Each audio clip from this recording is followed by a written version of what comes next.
Good evening, everyone. It's 8:30 on a Wednesday, which means it's time for the BG podcast. This is episode number 31, and we're rocking and rolling. Joining me live on the panel, I've got Irish Tom, I've got Paul, and I've got Jet. So we've got a relatively full panel. Hopefully, Seri will be along at some point. I'm unsure if he's joining us tonight. So, as always, we're going to start the show by looking back at last week's fights. Obviously, you've got Lomachenko versus Walters. You've got the Eddie Hearn card at Wembley. You've got the Frank Warren action with Terry Flanagan. So we're going to discuss all of those fights. We're then going to talk some of the news in boxing. Obviously, the main story of today is the Haye versus Bellew press conference. We're going to be discussing that in some level of depth. We're going to be discussing Tyrone Nurse signing with Frank Warren. We may talk about the Nick Blackwell situation as well. And then we'll have a look ahead to some of the boxing in the future. So, thanks to everyone who's joined us. I can see there's 31 people in the chat already. So thanks to everyone who's chosen to spend their Wednesday evening with us. And without further ado, we'll crack straight on. So we'll just start by bringing in Irish Tom. So Irish, hope you're well. What would you like to discuss first, mate? Do you fancy a bit of Lomachenko or do you fancy a bit of the British stuff? Try up with Lomachenko, seeing that it's a bit of higher quality. There you go. What did I make of Lomachenko? I saw it there on Sunday afternoon. I was really, really kind of outraged, to be honest. I had money on that fight going the distance. And watching your man, the Axeman, I'm not going to say it was like Oliver McCall versus Lennox Lewis, but, the man's head wasn't in the right place for fighting. And he looks like a fighter that is out of love with boxing. For 6 rounds, he was getting dominated, but he was in the fight. It wasn't like he was getting beaten up. And the 7th round, he started getting caught a bit. But to be honest with you, I don't know how much of that was just his mental state, thinking that, I've had enough. I really don't want to be here. I can't win. But so I don't know how impressed I was with Lomachenko. I just think obviously he's got skills and all that, but I'm still kind of not that convinced with Lomachenko. As in, I think he still has to show it. I think he was definitely. I picked him to win that fight easy. I just didn't. I just thought the Axeman, and I stand by the kind of pick. If the Axeman was with his head straight, I just don't see Lomachenko stopping him. To be honest with you, I think that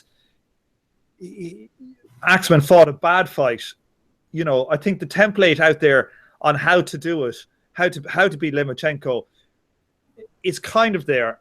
Salido, put it on him, and he broke him down. Now, an awful lot of that has to do with, I think, Lomachenko being so inexperienced and not knowing what his body was going to be like after 12 rounds. So he was afraid to, put his foot on the pedal. But I still think that if you're going to try and beat Lomachenko, unless you're Terence Crawford or Manny Pacquiao, put it on him. And then, I don't know what your man was doing trying to have a boxing match with him. He should have just put his bit down his gum shield and gone for him. That's the way I think that fight should have gone. But, very disappointing. I think that we won't see the Axeman I think he's burned his career. I can't remember. Like, I was trying to remember the last time I saw a top rank, not top rank, but like a top tier fighter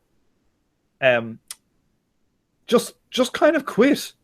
Like, and it's like, it's Roberto Duran with no mass. Can anybody remember anyone as bad as that? Oh, it's no, hard. Literally. Yeah. Like, do you know what, boys? I'm delighted I didn't fucking stay up all night watching that. Yeah. No, I share your point of view there. So, I guess in summary, good win, but you sort of question the validity of the form, Tom. Is that what you're getting at? Like, it's hard to even, I don't know, like, it's hard, in my point of view, like, it's kind of hard to call that a good win. Because, I think he would have beaten the best Axeman anyway. But, like, when you look at that, it's not like for the first 6 rounds, he was stellar. You know, I just think people are talking such hot air about Lomachenko. Like, you know, like when Manny Pacquiao stepped through and he went in against Barrera and some of these top guys, he destroyed them. And he was all action, and it was like amazing to watch, you know. And when we're watching Lomachenko with all this hype, he's going in there against a guy who is nowhere near the same fighter as Eric Morales, you know, not in the same ballpark. The Axeman would get smashed up by Eric Morales, you know, and he's probably would have, if Axeman had his head together, he's going to go for a points win. So I just think he's a really good fighter, but I'm not buying this pound for pound number one hype. I just think that's completely overblown. Absolutely. Oh no, understood. Tom, let's switch the pace over to some of the UK action. Let's start with the matchroom. So Katie Taylor making her debut, Ohara Davies beating Andrea Scarpa. Did anyone particularly stand out for you on that night? Well, Katie Taylor was decent, but you know, the level of standard in women's pro boxing is just really poor. So, you know, I think I've no interest really in women's pro boxing, not because I don't like watching women boxing. You know, that fight, Katie Taylor was actually quite exciting in it, but I just think she's, you know, the level, the standard of women's professional boxing is just really poor. So I'm not that interested in watching it. Ohara Davies, I had money on Ohara Davies. I was pleased with that performance. You know, I don't know, man, Scarpa, he looked like fucking Neil from the In-Betweeners. He was standing so upright with his chin hanging out. He had less than zero technique. Just a great fight to watch. But the one thing I'll give Ohara credit for is that it's his first 12 round and it's a massive step up. So he doesn't know what's going to happen when you know, you just don't know. It's like running your first marathon. Like, you really don't have a clue what's going to happen when you hit that wall the first time, and you don't know how to pace yourself. So I don't have any problems with the guy being pedestrian in his first 12 rounder. I think it's actually the right thing to do. So fair enough. I thought he easily dominated. I think I had him winning nearly every round. The Sky Sports commentators were also saying that he scratched his lens in the second round, which would have been very irritating to him. So, so who knows? Like, two matchroom lads. I don't know. Ben Hall was put him with Carson Jones. Carson Jones just tore him asunder. I just think that is terrible matchmaking. I think that, to be honest with you, I kind of feel like with Eddie Hearn at the moment, you know, I watched an IFL interview with him and they were talking about how, he was the BT thing, you know, the deal with Frank, and he thinks it's a great thing, you know. And he wants to consolidate now and only take the prime guys, you know, which is bullshit, because the more people he has, the more money he can make. But I think that he's at the moment, he probably has some fighters there that are going to leave unless he does something for them. And so he's just kind of going, fuck it, I'll just throw them in with a big step up, and it's sink or swim. And I think it's pretty bad management for the fighters. You know, you have to manage your fighter. I think a lot of fighters will think, you know, I could go in there, I could beat Carson Jones, you know. But, you know, I think it's the promoter and the managers to manage that and protect their fighter on the way up. So I think trucking them in from having no experience into Carson Jones is, to be honest with you, I think it's kind of crazy matchmaking. I don't know what it's about. I feel like there's going to be, because I was having this conversation with a few guys on the weekend, and I'm going to play devil's advocate here, because Ben Hall is not the most marketable prospect. He's not someone who sells a lot of tickets. He's not someone who is a huge draw, either in stadiums. And I'll be brutally honest, and maybe this is an unpleasant thing I'm about to say, but I don't really have any interest in sitting down and watching Ben Hall in uncompetitive 10-rounders. We've seen that time and time again with the likes of John Ryder, Brian Rose, Matthew Macklin, Paul Smith, Martin Murray, and I find those fights the most dull. So I appreciate what you're saying, that he was kind of fed to the wolves. I understand why Eddie Hearn did it from a business perspective. And from a fan perspective, I kind of get it as well, because if you're not an Anthony Joshua, isn't it kind of hard sometimes to generate the interest and, you know, to pay these opponents to come over for the uncompetitive 8 to 10 rounders? But I got to disagree with you, Tom, totally. Like, you know, look at, you know, the one thing we can say about Frank's cards is that he doesn't have the talent that Eddie Hearn has, and I think that's totally true. But when you go to a Frank card and you go down the bill, you have good fights, you know. And you know, if I was Eddie Hearn, I would be matching him at domestic level, because you know, you can have 3 or 4 domestic fights on a bill, and they can be really fucking good, and they can be excellent experience and step-ups for the guy. But like stepping to Carson Jones, like that's like going from, you know, fighting guys who are ranked 250 to fighting a guy who's ranked 30th. You know, it's just a massive step up, you know, and I just don't see the business. I think Eddie Hearn is just kind of basically at that point now where he's kind of going, shit, you know, he's under a bit of pressure from BT and that. So he's basically kind of going, who am I going to keep? And he's basically just going to his guys. He's just basically going to these middle tier guys. He goes, fuck it. I'm just going to throw him in with somebody big, you know, decent, a high level, and sink or swim.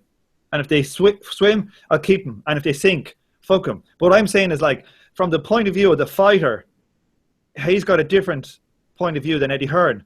You know, he wants his career to be managed correctly. But you know, if he's given this chance to fight on a big card like that, he'll probably take it, because Ben Hall, I've never seen him on an Eddie Hearn one. Bill, he must have been on at 5 o'clock in the evening and all these other ones. Must have been, yeah. Yeah, so you can't blame the guy, but I'm saying, like, that's really bad kind of for the guy's career. I think he's kind of, some of these guys are just getting kind of chucked under the bus. The other fella got splattered by JJ McDonough, good Irishman like myself. Who was that got Jake Ball. Jake Ball, was it? Yes. Man, that was fucking brutal. And Jesus, John Wayne Hibbert got smashed up. So it was a bad night for matching. But I do think with the younger fighters there, I think they're just kind of getting. They had a 1-0 fight to lose as well to a journeyman, mate. Seriously? Yeah. It was. In fact, it was a robbery. Bizarrely, the 1-0 fight, you know, got robbed as far as I could see, and the journeyman got it without any real merit as far as I was concerned. Yeah. So you never know. There might be, who knows? There might be business pressures on Matchroom at the moment, because they're under pressure from other promoters at the moment. So maybe, like, I think there might be some kind of a cleaning house and trying to, you know, basically trim, and maybe they will be under pressure to have the same number of dates and who to put them in. But anyway, I just think from the fighter's point of view, very poor. But so give us a quick line on the Flanagan Cruz fight, mate, before we'll come back to fighters jumping from Eddie Hearn later, because I want to discuss the nurse thing in the news section. But give us a quick line on Flanagan Cruz, perhaps. I was watching it when I was watching the other one, when I was watching the Howard Davies at the same time, so I had volume turned down. I was half watching it. I thought Terry looked really good, but you know, Cruz is tiny. He's got some skills, but he's tiny, and I don't think he has too much power. And the thing is, like, Terry doesn't have too much power. You know, I think. Can you imagine what Mikey Garcia would have done to, what his name? Cruz. Yeah. Like, Mikey Garcia would have splattered him in one round. But that doesn't mean that Terry couldn't have a chance against Mikey Garcia, but because he's a really good boxer. But I really like Terry Flanagan. He's one of my favourite fighters. I think he's got a lot of skills. And I was watching an interview. There was a half hour. I saw an interview with him. I can't remember where it was, but he was talking about how, like, he's hardly ever lost rounds in his career. And that made me think, and I was thinking back to it, like, and it's kind of true. All the way up through all these fights, even against people like Stephen Ormond and whoever else, like, he's never been behind in a fight. So Terry's a really good fighter, but I don't think he's not elite. You know, he's not pound for pound. He's just a really good fighter, like Billy Joe is or something. But you know, Peter Fury was sending out, I think Fury's losing a lot of fans, man. He was sending out a whole stream of homophobic fucking tweets. I saw this. Yeah, it was slightly bizarre given the trouble that Tyson's been in over the years. You'd think he would have a bit more awareness. Well, it's not. Tyson Fury he didn't pick up his homophobia from the ground. You know what I mean? So, what are you going to do? Like Peter Fury seems to be like making more enemies every time he opens his fucking mouth.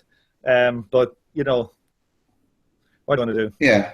All right. Okay. Thanks for that, Tom. I'll move it over to one of the other guys, and we'll bring you back in for the next bit.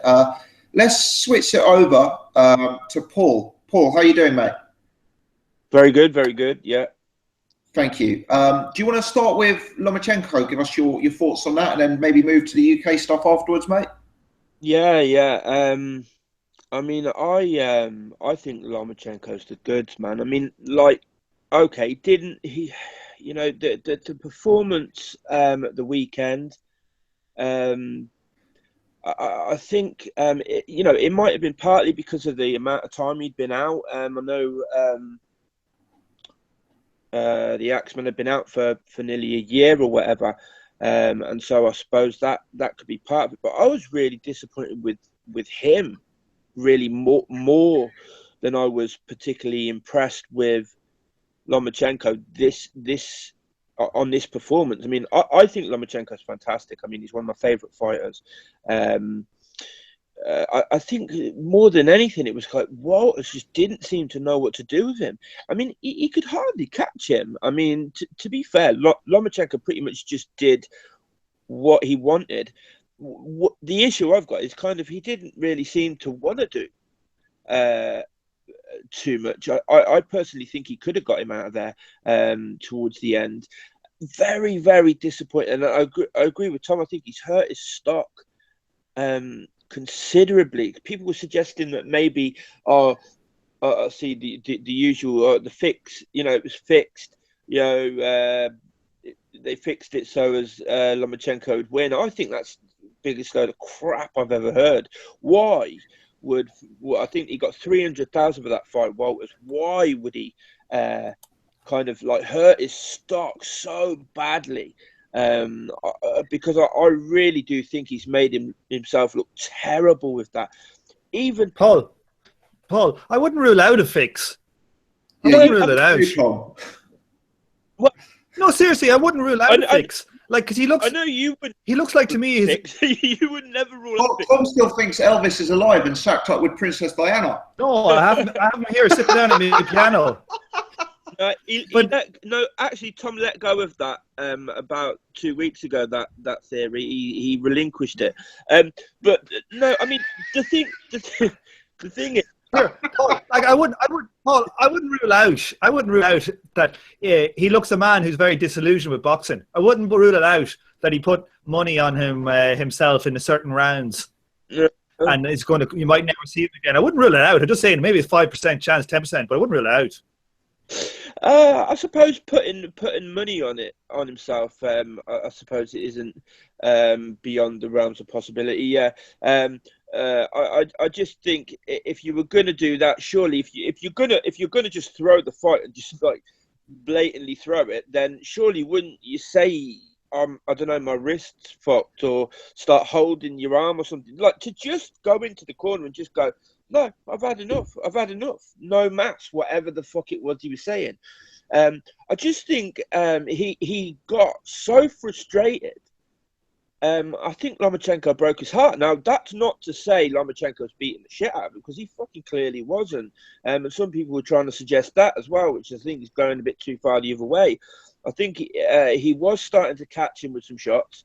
I think Lomachenko beats anyone in that division and the next division up for me. I don't think he'll be touched. I think it'll. I mean, Salido beat him, but let's be honest, Salido come in nearly 20 pounds heavier. They had to give him his title because he was so heavy coming in, and then headbutted him and punched him in the bollocks all night.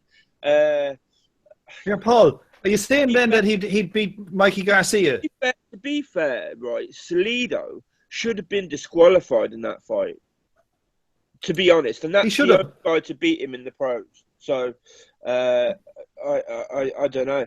I just think he's the goods. I think he's absolutely fantastic. Paul, would you think he beats Mikey Garcia? I think that would be a good fight, but yeah, I do, yeah. I think he'd totally outbox him. I think Mikey Garcia just run through him. Seriously, I very much doubt it. I mean the fights they seem to be talking about is the Salido rematch, moving up for Flanagan. This is Aaron. What Aaron was saying with their I don't know if it was Aaron himself or one of his reps.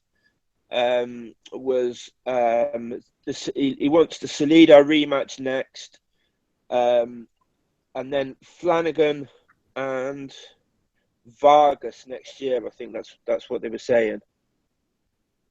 So doesn't look like Mikey Garcia's too close to. I mean, what's going on with Mikey Garcia? He's fighting Latikanen in January. Latikanen, yeah. Of course he is. Yeah. What about some of the UK stuff, Paul? You got any thoughts to throw into the mix on some of the action from the UK? I take Tom's point. Actually, I hadn't thought of it that way about Ohara Davies. I was a little bit underwhelmed about Ohara Davies, but Tom makes a good point there about it being his first 12 rounder and him sort of like not knowing what to expect, and that's a good point. You know, I was slightly underwhelmed with him. I thought the jab was good. That he used the jab well, but I just thought I don't know. He seemed like just ever so slightly kind of like run out of ideas a little bit. I would have liked to have seen him sort of like shift through the gears and try and get him out of there. You know, he didn't seem to have. He seemed a little bit one-dimensional for me, but as I say, I do take the point of it being his first 12 rounder and stuff like that. Flanagan, as I was saying before, I only saw some of the rounds, and I saw the end of the fight, so I can't really stand by what I'm saying here too much. The other guy to me looked. He looked tiny for one next to Flanagan, and he just didn't. He seemed a bit lackluster. Maybe he did a bit better in some of the rounds I didn't see, but the opponent didn't seem great. But Terry looked pretty good. Who else was it? Who else was it, Tom? Katie Taylor, perhaps. I don't know if you. I thought Katie Taylor looked fantastic, but I haven't got much knowledge of the rest of women's boxing. Clearly, Irish Tom, as he says, that there's not much competition. I haven't got much. I got to be honest and say I haven't got much knowledge of the rest of them, so I don't know what the competition's like. She did look really, really good though.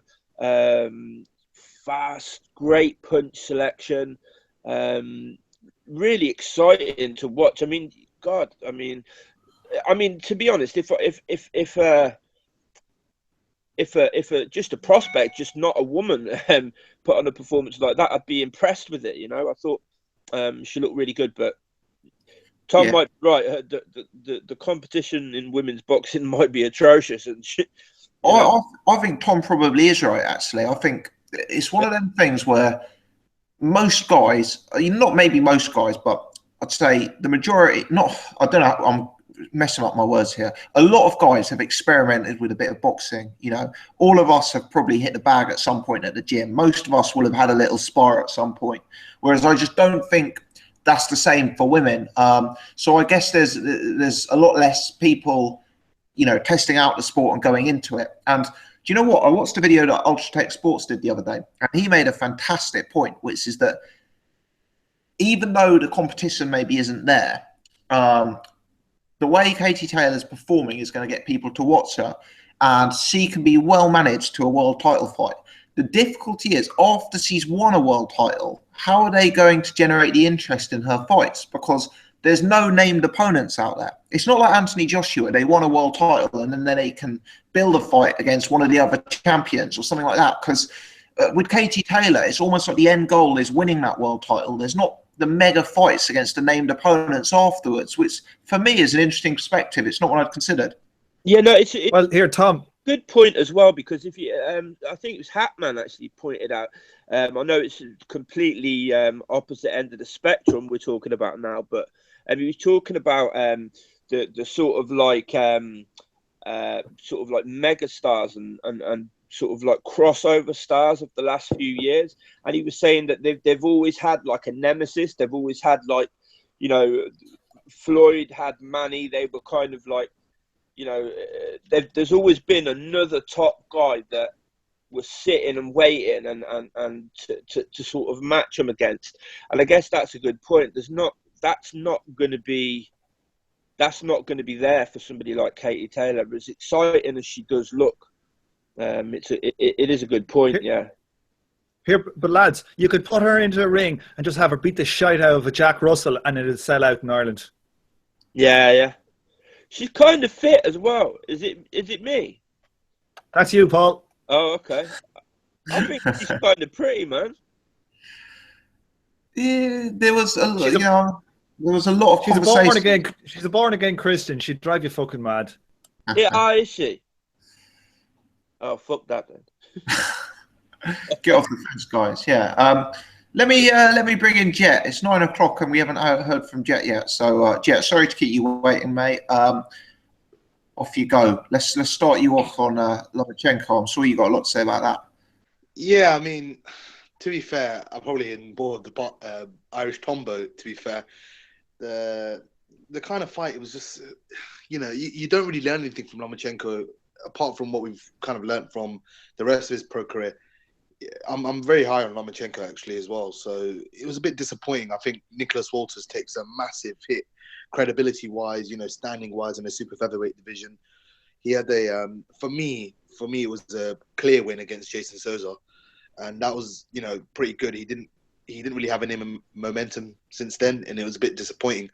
I don't know if you guys saw it, but basically he was talking on Boxing Scene, and he said, "I'll leave the sort of fights and, you know, managing the fights to my promoters and my team, but I don't know what's been going on behind the scenes. I just want to fight. I don't know if they can make the fights or not." So I don't know if he was having a dig at his team because he's been inactive for, I think it was about 350 odd days or something like that. Roy Jones was commentating on HBO, so he gave out that stat.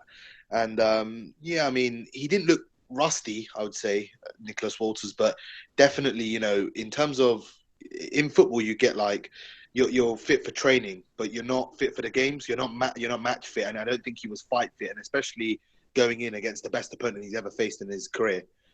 You know, that wasn't the sort of mindset for Nicholas Walters, and he didn't do himself any credit, let's put it that way, by pulling out after 7 rounds. He was getting utterly dominated, and yeah, it was just disappointing. He loses a lot of respect and credibility from the boxing fans, I think. So Lomachenko, he's one of the best at 122 to 126 to 130 even. So, you know, I think he's cleaned up those two divisions, featherweight and super feather. But, you know, there's some good fights at super feather. I know he called out Francisco Vargas for the WBC unification fight. Don't think that will happen, but, you know, maybe Jose Pedraza. I know he's fighting Gervonta Davis in January. So on the Badou Jack, James Aguil undercard. So that's a good fight. Pedraza's probably number 2 for me, number 3 in the division behind Lomachenko. Obviously, some people had Walters at number 2. But, you know, that would be a good fight.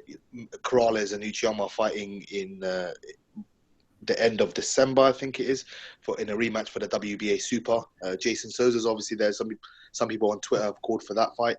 So, you know, there's some decent fights out there at super feather. If he moves up to lightweight, which he has been talking about, I know Bob Arum said Terence Crawford, Manny Pacquiao, you know, those sort of guys, maybe they'd be a bit too big for him, you know, in comparison to the weight class he's at now. He's at 130.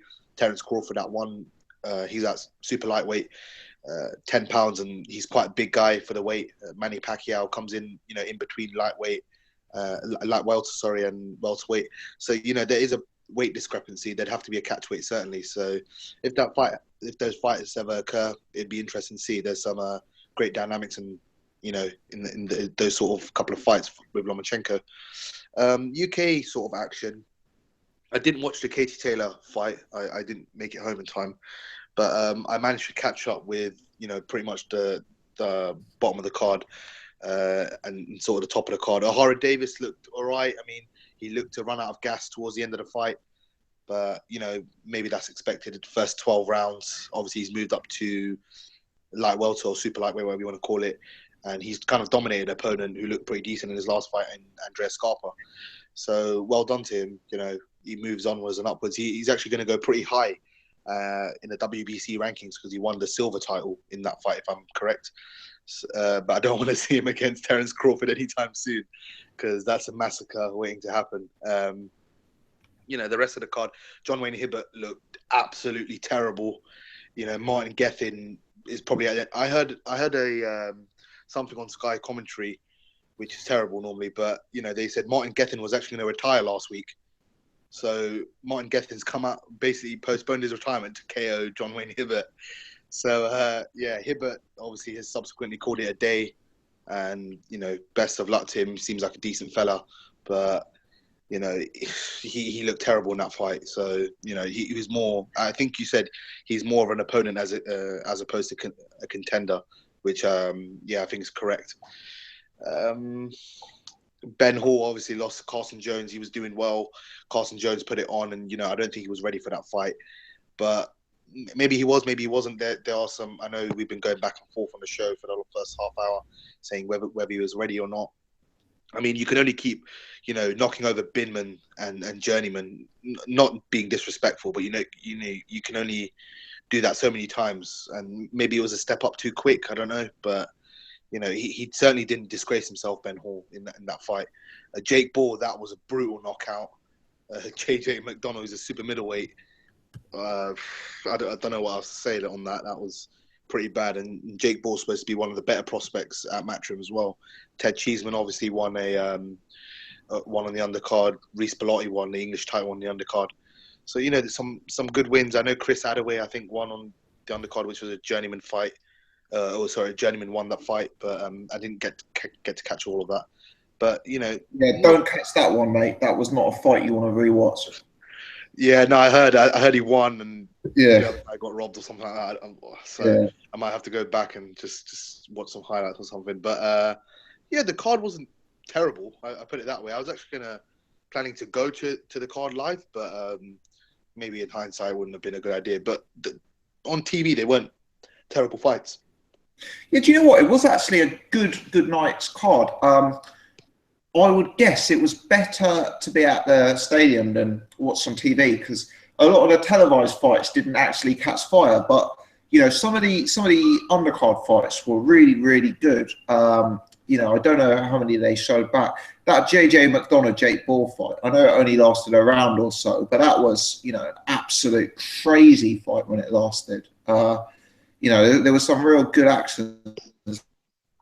Good action like that one. And it was Katie Taylor was exciting as well, definitely. What about Flanagan, mate? I didn't actually watch most of the Flanagan fight. I just saw a couple of bits here and there. I know he won by 8th round stoppage. Orlando Cruz, I know, is a tiny guy anyway at lightweight. He lost to Orlando Salido actually at super feather, so I wasn't really expecting much from Cruz, and I saw that fight. He's not the best of operators. He's okay, but for Flanagan's quite massive. He's quite big at lightweight. He rehydrates a fair bit. So I wasn't expecting anything from the Cruz fight. I'm just waiting to see Flanagan in a meaningful fight. I'll be honest. The Orlando Cruzes, Diego Magdalenos, the Peters of the world, they're okay at a certain level. But if he's as good as people saying he is, we need to see him in a meaningful fight. A serious fight. Jorge Linares, Zlati Khanin, Mikey Garcia, those sort of guys. Lomachenko, I know he's called him out. Those sort of guys I want to see him against. Even Anthony Crolla, a big, if they want a big domestic dust-up, go for it. Obviously Crolla's coming off a loss, he might need to get a win or two under his belt, but you kind of get the gist of what I'm trying to say. Just get him out there in a meaningful fight and get him some exposure. Liam Williams obviously won WBO European, kind of dominated the guy pretty much.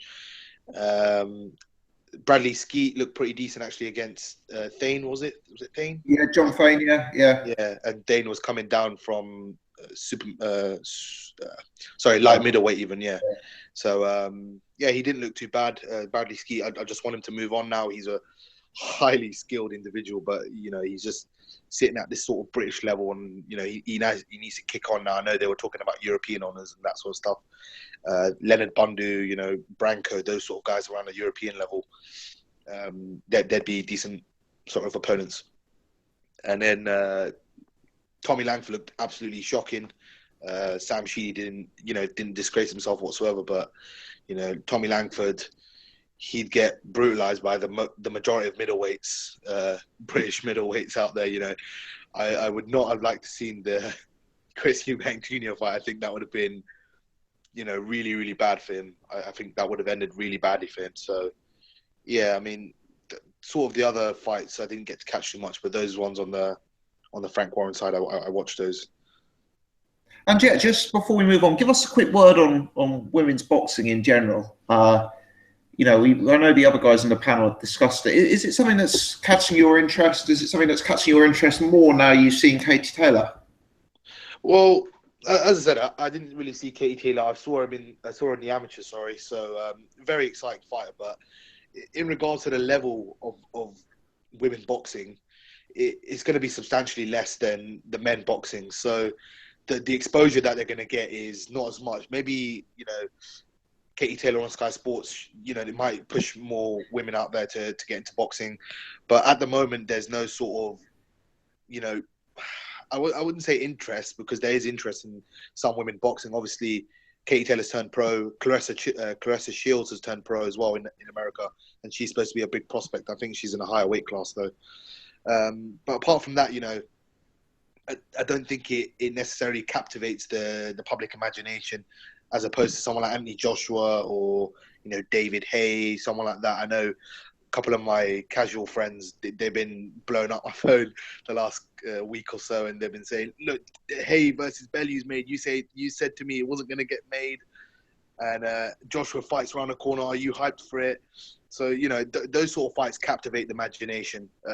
This sort of or characters even, but Katie Taylor, unfortunately, because she's very, very skilled, but unfortunately, it doesn't sort of bring the public in, and I think that will take a long, long time, I think, to change that perception. But I'm not against women's boxing. If there is fights there and they're enjoyable fights, I'll sit down and watch it. But on the whole, I just don't think it sort of gets the public sort of their juices flowing, so to speak. Jet, Katie Taylor's a lightweight and Clarissa Shields is a super middleweight. Yeah, I thought so. Yeah, I thought she was fighting at light middle, but I couldn't remember off the top of my head. But yeah, those are the kind of the two sort of big, sort of Olympian prospects that have come over to pro boxing. But as I said, there's not much thing. Go on. Yeah. I was sorry. I was just looking at the box rack for Katie Taylor. There's 116 professional women lightweights. Yeah, that's so very low. Yeah. Like for the men, it's probably like 2,000. So it's probably like, it's so easy to win a world title. And if all the different organizations have them, so she's 25th after winning her first fight. Yeah. Box rate ranking is a bit dodgy though, so. But yeah, she'd probably be that high anyway. I mean, she it shouldn't take her too long. I know she's fighting December 10th, I think. So yeah, she'll be fast tracked pretty. She'll be up there pretty quickly, getting a world title. Maybe she just what BG said with the end game with Ultratech. Ultratech's actually deleted his channel, which is a bit unfortunate. I like his stuff, but yeah, what it is going back to I forgot my point now, but. Yeah, no, you were saying where does she go to? Yeah, but they put her into the big arenas in Dublin, and she'll probably sell 10,000 tickets every time. So just making money on the ticket sales. Charging £50 a head, 10,000, $500,000 gate. she might make 200 or 300 grand a show. And I think that's what it'll be. It'll just be like she'll headline an event, but in Ireland. But the only thing is that Eddie doesn't have too many Irish fighters, so it might be a bit tricky. So maybe they'll try and promote her in England that way. Yeah. What I was going to say is the end game being world titles. You probably have to end up moving up out of our natural weight class and try and win world titles in multiple weight divisions or something like that. But I guess we'll wait and see. What you said is probably spot on. They'll probably get her to headline shows and doubling, maybe here and there, not all the time. One-time event, one every 18 months or something like that, for example. So I've got a stupid question, guys. We're saying Katie Taylor's a lightweight. Is lightweight for women a different weight class? Sorry, a different weight limit to lightweight for men? I don't think so. I think it would be 135. It's the same. It's the same, I think. It would be 135, would it? Yeah, 135. Have like cruiserweight in the women's division, because I can't imagine there's too many women who are like 200 pounds. No, I think there is. I think there is. Is there really? Yeah, there is. You should see some of my girlfriends, my ex-girlfriends. Okay, cheers for that. Well, that wraps us up for last week. Let's get on to what is probably going to turn into the main topic of the night. So for those of you who haven't seen it, a pretty fiery press conference between David Haye and Tony Bellew. David Haye went at Eddie Hearn. David Haye said he was going to end matchroom boxing. He said he was going to put Tony Bellew in hospital. He said he was going to stop him with ease and then fight Anthony Joshua. There was then what appeared to be a scuffle during the face-off. And according to Tony Bellew, a punch from David Haye was landed on Bellew's jaw.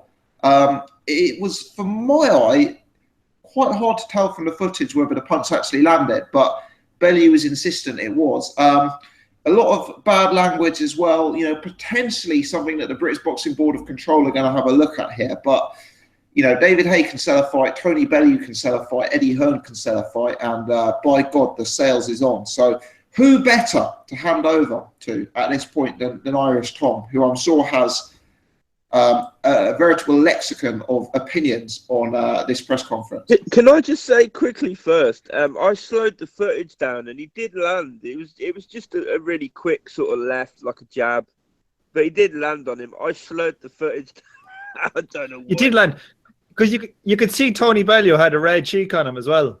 Yeah, he did land on him. It was nothing meaningful, but he did land on him. Like, do you know what? Sorry, I'll just say one more thing.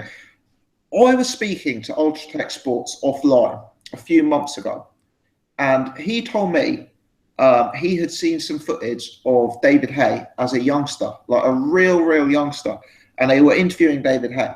And this conversation with Ultratech is a bit hazy, so I may have got this slightly wrong, but it was to the effect of they asked David Haye about street fights, and David Haye said, in a street fight, the biggest mistake people make is they do all the posturing, they do all the telling people they're going to hit them. And he said, if I'm ever in a street fight, what I do is throw first, be the first one to land a punch, and try and get my opponent out of there without any warning. I'm not going to do any of this puffing my chest out and acting like a gangster. And to be fair to David Haye, with Derek Chisora, and it appears to be exactly what it did to Tony Bellew. Tony Bellew actually ate the punch quite well today. But Tom, over to you, mate. Well, I'm a weak man. I said I'm not fucking looking at any of this press conference. I just refused to do it. But then I gave in. After about an hour, I was like, fuck it, I'll watch it while I'm doing a bit of work here. And so I watched it, and do you know what? It was kind of enjoyable. I think it'll be much more enjoyable than the actual fight. Well, maybe not. Maybe the fight will be enjoyable for about 3 rounds, 2 rounds. You can get 4-11 on David Haye to win by knockout in any round. That is extremely good value. He went hell for leather. David Haye is a smart guy. He's no dope. He's really smart. If you look at how he's actually positioned himself in this, he sees all the slagging now that Eddie Hearn gets. A lot of podcasts, I slag him a bit, and I did loads of other people who slagged him before I ever did. But that there's a lot of the hardcores are getting a bit annoyed with like Eddie Hearn and all these pay-per-views. So he's, David Haye, he's got some brass neck, because like it's not like he hasn't been putting shit shows on left, right, and center, but he's basically trying to like make a big issue out of how crap a lot of these Matchroom pay-per-views are. And he's like starring in one of them. So it's quite interesting. But David Haye knows how to sell a fight. He definitely knows how to sell a fight. All of these things he says that are kind of like off color, like he'll put him in hospital and all these things, these are all pre-planned. Like he said before, Audley Harrison, there was going to be like a gang rape or something like that. It's going to be as one-sided as a gang rape, yeah. Yeah, he says these things because it'll trend and people will give out shite now, blah, blah, and it blows up. He's really calculated, and he really knows how to sell a fight. And, he went in there and he attacked Eddie Hearn as well, and Eddie normally doesn't bite, but he definitely bit, I think. He got pissed off. And it was great. I must admit, I really did like when David Haye said, I'm going to clean out Matchroom. I'm going to kick the crap out of Bellew and then take AJ and like leave Matchroom in tatters. And the thing is, other than that, he said, I'm going to knock out Bellew, I'm going to knock out AJ, and then I'm going to sign a load of fighters at different weight classes to take people out in the other divisions. He can sell a fight. David Haye can sell a fight. And the thing is, I really hope AJ and him get it on. I really do, because it's a good fight. It's a good fight. Any of them could win. I picked David Haye, but it's a great fight, and I hope it gets made. But look, wait till you see. Eddie Hearn will say, "Oh, you have to fight Ortiz first," or something like that before you get him. There'll be some bullshit like that. Yeah. No, interesting. Interesting stuff. Do you think the British Board of Control will take some action over that punch? Oh, I don't really care. I don't care less. They might do. They might take fine him $100,000 or something. But I was watching. Tell you what, I was looking at Adam Smith afterwards in one of the interviews.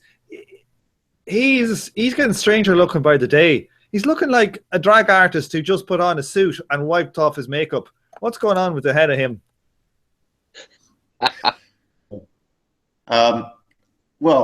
Interesting. I'll have to change the podcast 31, Haye Bellew press conference fight, and Adam Smith Fashion appraisal. Yeah. There you go. Let's bring in Jet. Jet, you sort of the stuff going on today, mate. Bring back memories of Haye Chisora for you. Even better. Even better. I mean, do you know what? We were talking about it just before we went on air, and David Haye, he knows how to sell a fight, but he's the biggest hypocrite ever. He's such a hypocrite. He goes, no one loves the camera more than Eddie Hearn.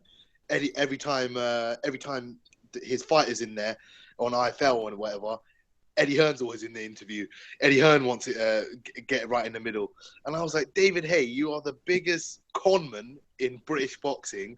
You love a camera just as much as anyone else. And Eddie Hearn was obviously trying to speak over him. And he goes, just shut up. You've had your time. You've had your time. And he's like, look, it's all the Eddie Hearn show. And obviously they were going back and forth. And Eddie Hearn was saying above him, mate, I've never known anyone to love their voice more than myself. And it's probably true. David Haye loves the sound of his own voice. I mean, look, I'm not sticking up for Eddie Hearn because, he loves the limelight. He loves the camera. Even Adam Smith said it in his interview. So, fair play. Like, David Haye called him out on it and whatnot. But the hypocrisy is real. I mean, you can't go and say one thing and then you're doing the exact same thing. Do you know what I mean? You're just a hypocrite basically. And I mean, it's all for the sort of cameras. Obviously, he's going at him and saying, "I'm going to beat Tony Bellew. I'm going to beat AJ, and then I'm gonna end Matchroom boxing."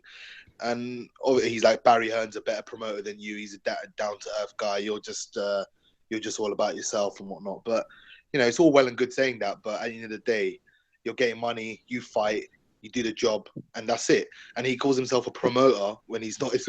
He's not a promoter. He doesn't even have a registered boxing promoter license. I mean, David Haye just needs to. shut his mouth sometimes and focus on the boxing. And you know, if he's looking past Tony Bellew, I'm not saying Tony Bellew's going to win, but you know, if he thinks he's going to be a knockover job and he's going to go in there and have a God-given right to beat him, you know, he should train a bit harder and, you know, focus on his own camp rather than throwing insults and throwing, you know, underhanded punches in press conferences. And yeah, the punch did actually kind of land, but it wasn't with full effect. It was kind of like, you know, light. It wasn't too thing. It happened so quick. So, you know, he needs to focus on himself, I guess. And yeah, it is what it is. But lads, how does David Haye do it? He goes to these press conferences for pay-per-view events and he tells you it's a fucking mismatch. Yeah, he actually comes out and goes, this is a total mismatch. It'll be over in 2 rounds, and sells it as a pay-per-view. And people fucking buy it. He actually tells them it's a shit fight. I don't believe the amount of people that have blown up my phone, like just casual fans, like some of my mates and stuff like that. They go, mate, Haye's fighting Bellew. Can't believe it. What do you reckon? I'm like, mate, this is a demolition job for David Haye. I'm just like, they're like, so why is it pay-per-view? And I'm like, because it sells, you know, at the end of the day, it's going to sell it out in 5 minutes, probably. And then they come back to me and they go, mate, I just seen the figures, it's sold out. And I'm just like, yeah, well, you know, David Haye, you know, he knows how to sell it, man. If he's getting £1 million from the Cobra, Jar Jar Binks, then yeah, I mean, he's going to be getting a good payday off this fight for a, you know, pretty standard night's work for him, I guess. I don't see Bellew winning, but I just think if he goes in with a complacent mentality, it's not going to be, you know, it's not going to be easy by any means. But you know, he should win pretty comfortably. Lads, did you see Tony Bellew? Like, he was hardly even doing half the talking. Like, he doesn't even look like he believes he's going to win. You know, I'm not even slagging. I genuinely, when you see him talking, his body language is all wrong. And like nobody there, not even Eddie Hearn, thinks he has a shot at a hope in hell. Nobody thinks he's going to win. I mean, I don't know, man. It's a money fight. What I did find quite ridiculous was, I don't know if you guys saw Tony Bellew's interview afterwards with IFL TV. And like, I get in trouble because I always give Tony Bellew stick. But Bellew was portraying himself as this like ultra nice guy with like huge respect for boxing, like doesn't want to do anything to denigrate the sport. You know, he just wanted to have a quiet word with David Haye. Couldn't believe that David Haye went. Like, people forget Tony Bellew, like, you know, attacking Adonis Stevenson at the press conference. Forget him, like WWE style, like frog splashing Nathan Cleverly outside the ring. You know, like people forget like that famous press conference with Nathan Cleverly, with the rap one. You know, but Tony Bellew, he is a very, very, you know, I don't like him stylistically as a fighter, but he is a very, very entertaining guy. Yeah, like he's the man who said that that Cleverly was in AA and he's coming with a high moral fucking ground. Yeah, yeah. Like, give his pull another fucking one. He was like absolutely disgusted at David Haye's conduct. Yeah. How it was damaging the sport we all love. Even after the And did you hear him as well? fight, he was kicking them big Toblerones at fucking David Haye and everything. That was just even in the Makabu interview, the post-fight Makabu interview, he was going, you know, in on Frank Warren and everyone else who was going out. He was swearing on live TV. Yeah, you know, so, Bellew was just as bad. I mean, but you know, it's just hilarious. It's a good show, to be honest. Did you see him as well? He was saying, you know, and all I did was I put my hands gently on David Haye's chest to keep him from kissing me. And you actually see, if you look at it if you look at it back at full speed, it gives him a full-on shove, like to fuck him across the stage, and David Haye retaliates with a punch. You know. Yeah. Here. It's a good show. Oh no, it's gone now. Oh fuck! I had something else. It'll come back to me in a while. I'll see if I can remember. Oh. It was good entertainment for while it lasted. You know, the people there definitely got their money's worth. Definitely. Paul, I know you didn't watch the whole thing, but obviously you've seen excerpts and you've heard the discussion, mate. What's your take on the whole situation? Yeah, it's just like I kind of as soon as I heard the fight was going to be made, I knew the build up was going to be better than the fight. I mean, you know, that they're all wankers. Let's have it right. David Haye, I fucking can't stand. I would love for Tony Bellew to fucking spark him, but it's just not going to happen.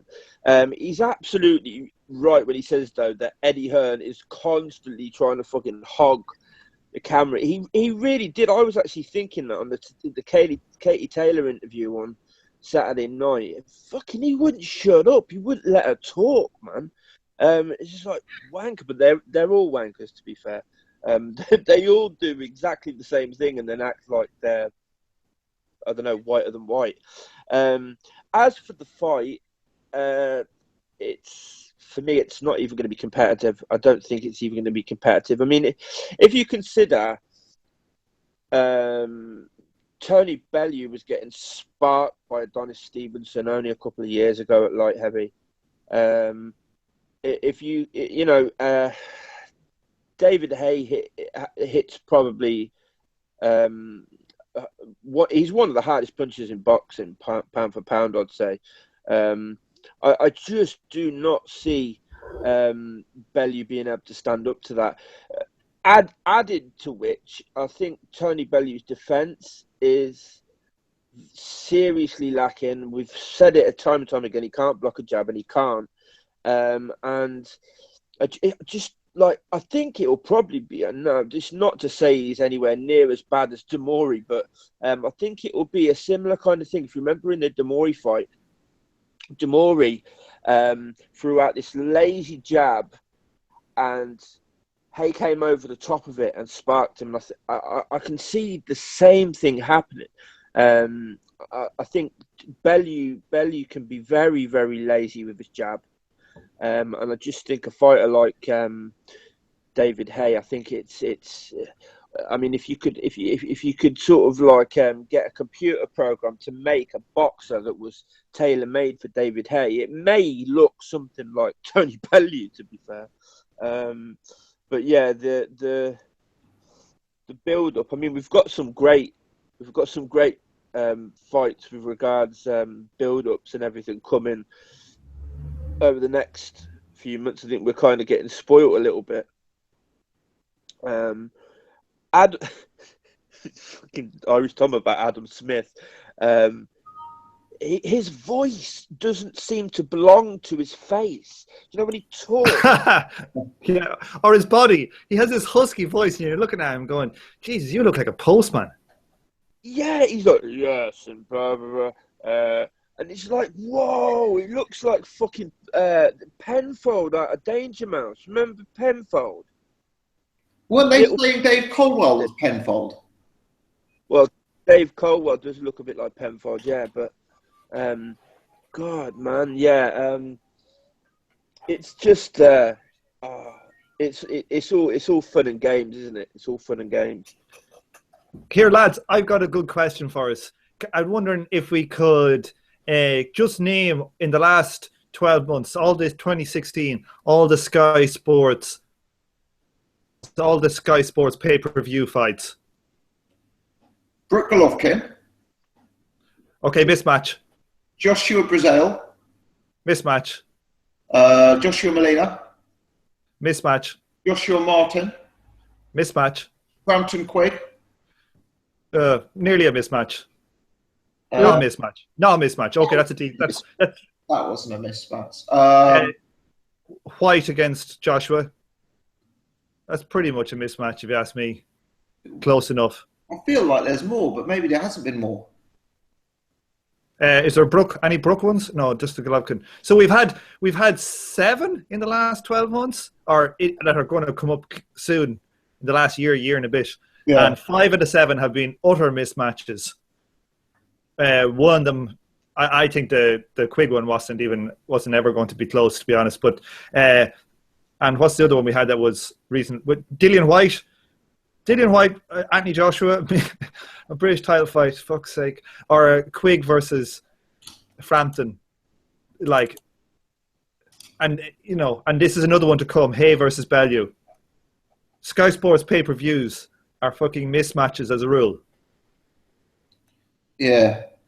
Well, it's interesting when you put it like that, actually, because I'm not as down on it as you are. But yeah, when you put it like that, it is quite overwhelming. Yeah, it really is. I think, like people in the chat are saying that Joshua White wasn't a mismatch. It was 9-1 was the odds on Dylan White. You could I get have some sympathy for that. I thought that was a very competitive fight, and to be honest, it actually was in the ring. But yeah, I mean, you're right. It was 9-1, and it was a British title fight. So like the closest, all the rest of them, like, so you had all these Joshua ones. You had Golovkin, I think, get down to as low as 4 to 5-1, but that was crazy odds. We all know those odds were wrong. And then, like, so the best fight we've had was Quigg Frampton. That was, genuinely, one of them was probably 2-1, and the other one was 1-2. So that you can make a case for being a competitive fight, even though wasn't that, in my opinion, wasn't that competitive fight. But all the rest of them, I think the shortest price was 5-1, and most of them are 9-1, 12-1, 15-1, 16-1, 40-1. Take your pick. Interesting. Well, the market's changing a lot at the minute. Obviously, it brings us on quite nicely to our next topic, actually, which is what we discussed last week is the new Frank Warren, Box Nation, BT Sports deal.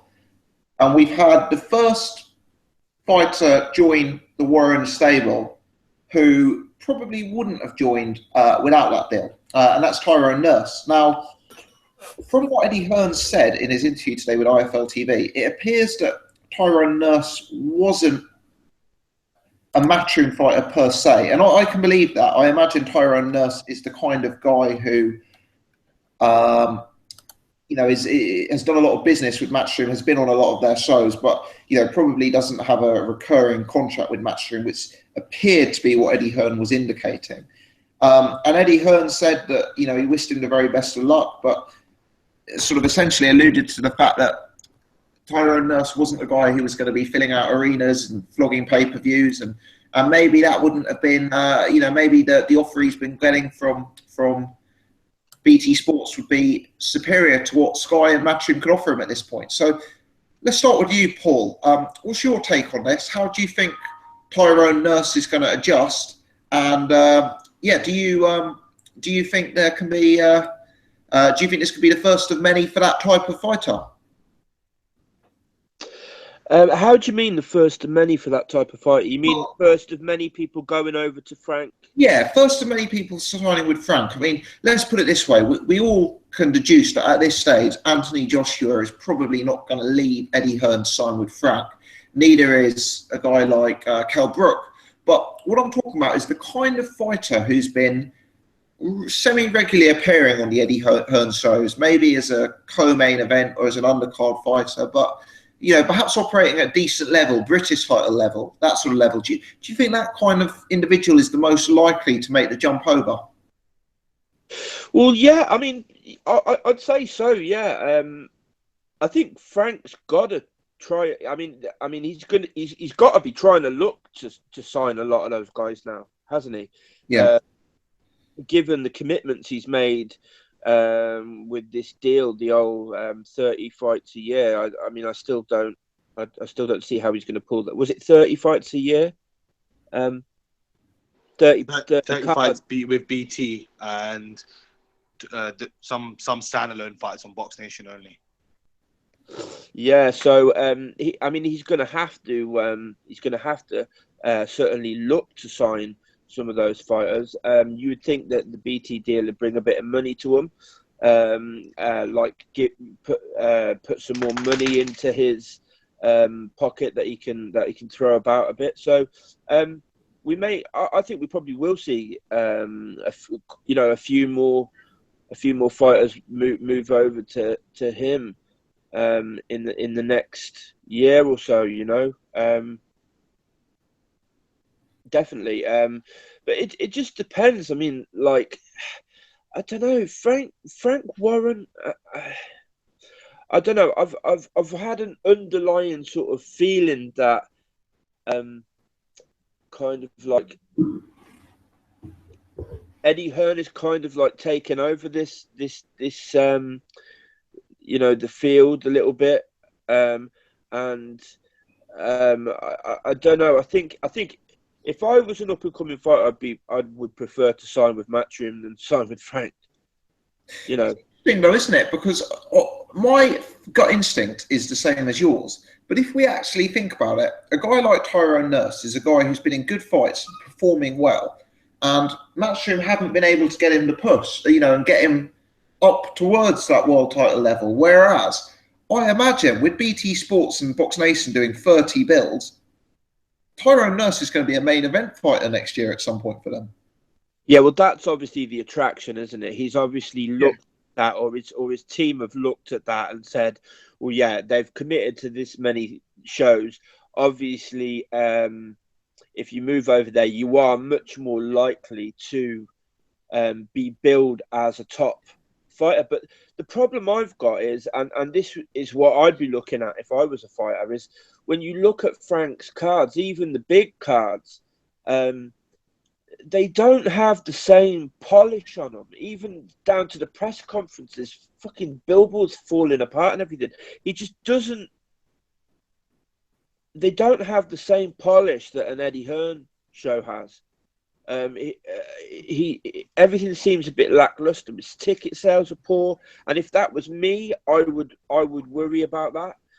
But you make a good point. I mean, like, if I suppose you could look at it in the other way as well. It's kind of like loads of shows, more room for me to perhaps headline a show, someone like Tyrone Nurse or whatever.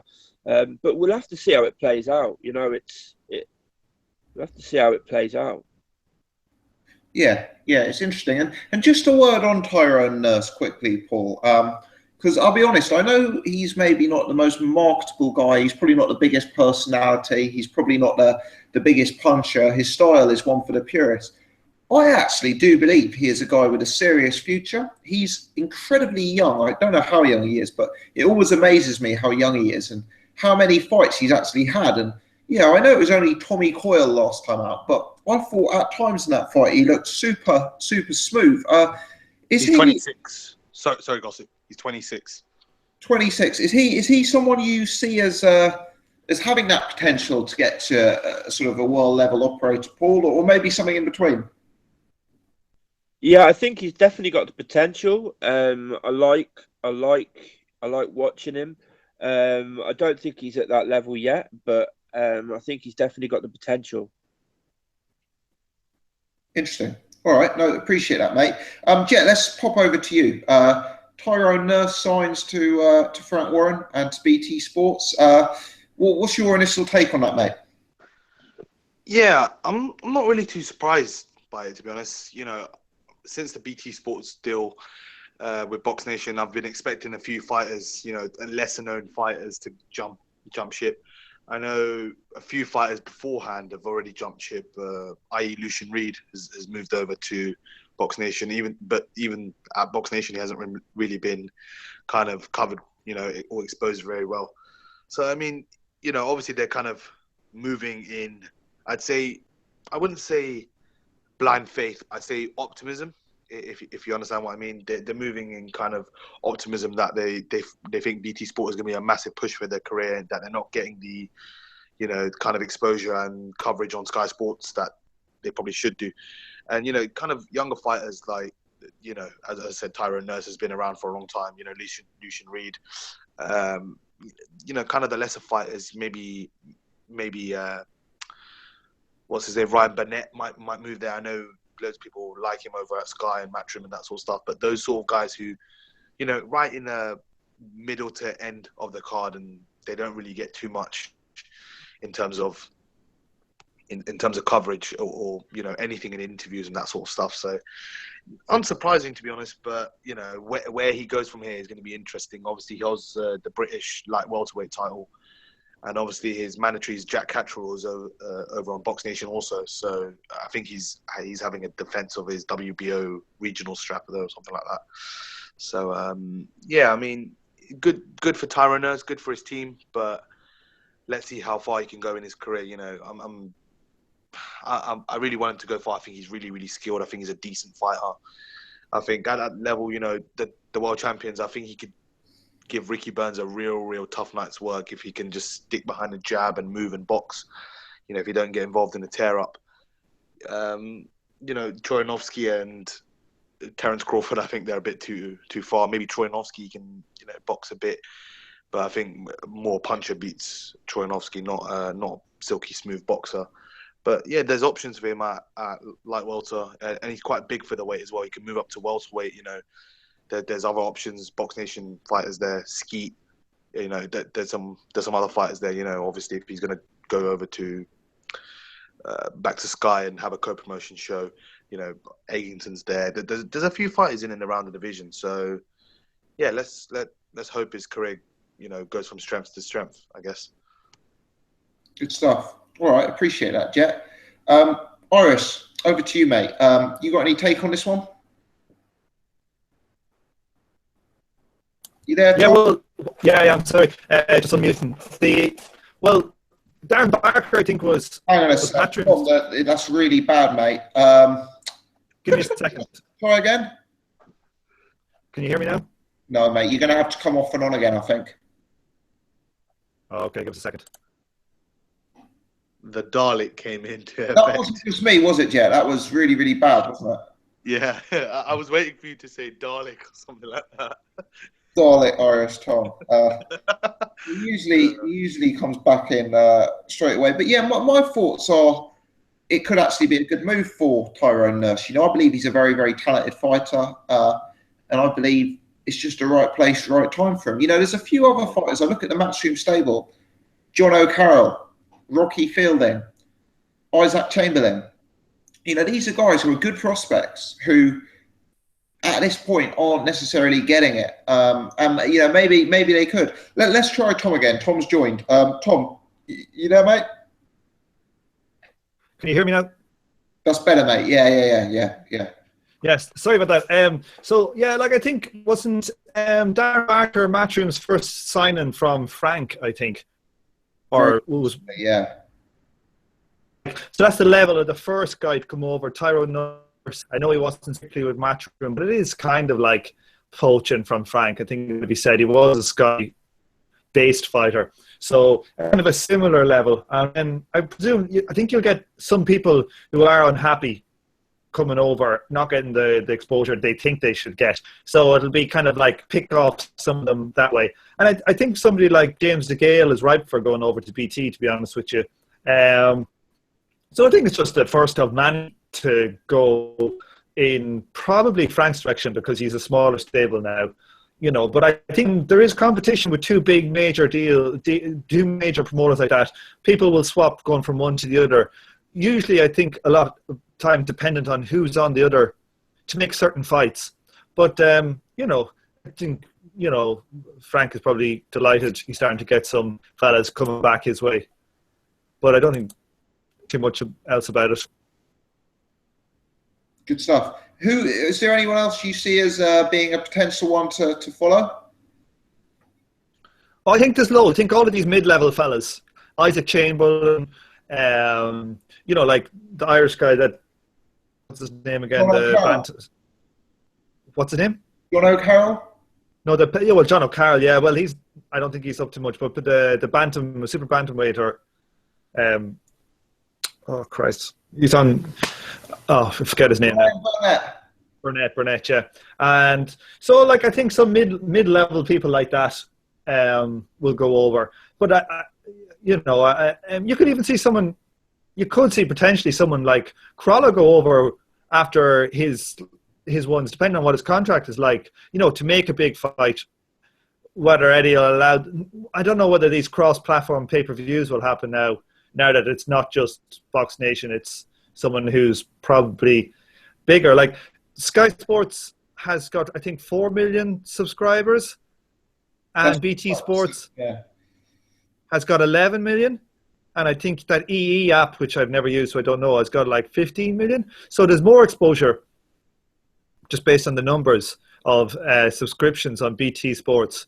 Whether they could compete with like Sky Sports and Sky Sports News for their own promotion, we'll see. But you know, that's quite a big difference. So, you know, you actually might end up seeing BT Sports become the dominant player, because people talk a lot about Eddie's promoting, and he's a very good promoter, as in, you know, he does his promoting side well.